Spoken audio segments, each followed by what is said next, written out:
ठाकुर जी के जितने भी सखा है वो सब उम्र में छोटे, क्योंकि भगवान के सम उम्र के बालकों को तो पूतना ने मार दिया था। ध्यान से सुनो बेटे, ध्यान से सुनो। अब ठाकुर जी के सभी ग्वाल बाल बड़े हैं।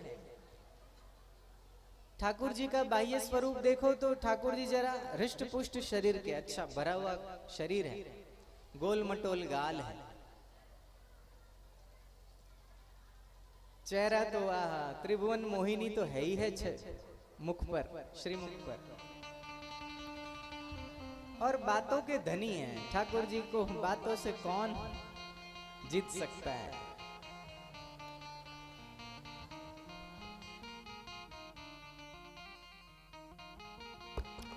ठाकुर जी ने देखा कि उनके जितने भी सखा है सब दुबले पतले,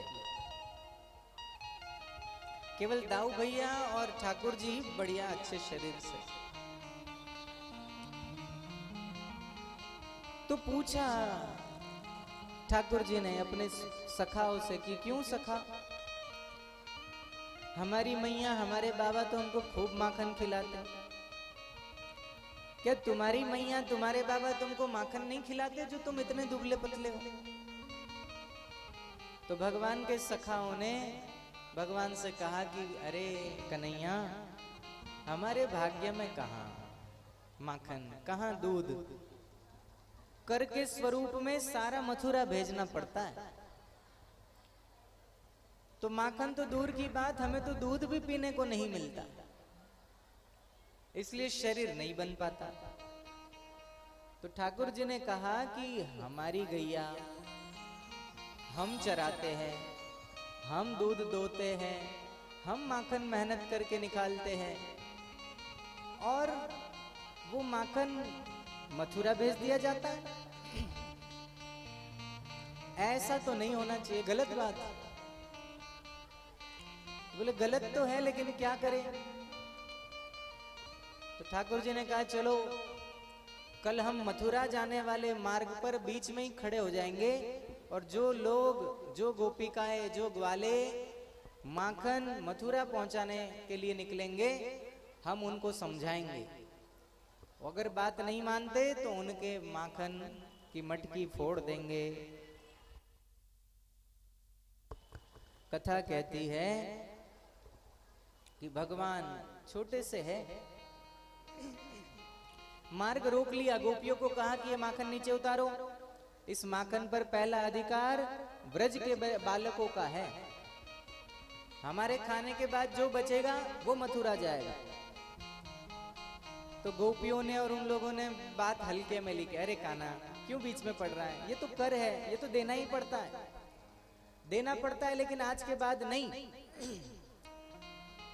किसको देने जाना होता है कर? बोले मथुरा के राजा को, और राजा का कर लेने का अधिकार है और हमारा देने का कर्तव्य, तो हम अपने कर्तव्य का पालन करने जा रहे हैं। भगवान ने कहा अब मथुरा के राजा के यहाँ कर नहीं जाएगा, अब आपको कर व्रज के राजा को देना पड़ेगा। तो बोले व्रज का कौन राजा है? तो ग्वाल बालों ने कहा इस ब्रज मंडल के राजा यही है, राजाधिराज श्री कृष्ण चंद्र। गोपियों ने कहा चल हट, अपने आप को राजा मान लेने से थोड़ी राजा हो जाता, चलो जाओ जाओ खेलो, हमारा मार्ग छोड़ो। कथा कहती है गोपियां तो चली गई कर देने के लिए।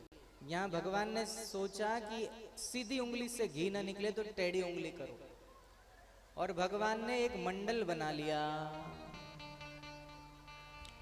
बाल गोपाल चोर विद्या प्रचार मंडल, एक मंडल बना लिया। उस मंडल में अनेक अनेक बालक इकट्ठा हुए, और कथा कहती है कि भगवान ने अब माखन चुरा कर खाना शुरू कर दिया। ऐसे नहीं खाएंगे तो हम चुरा के खाएंगे।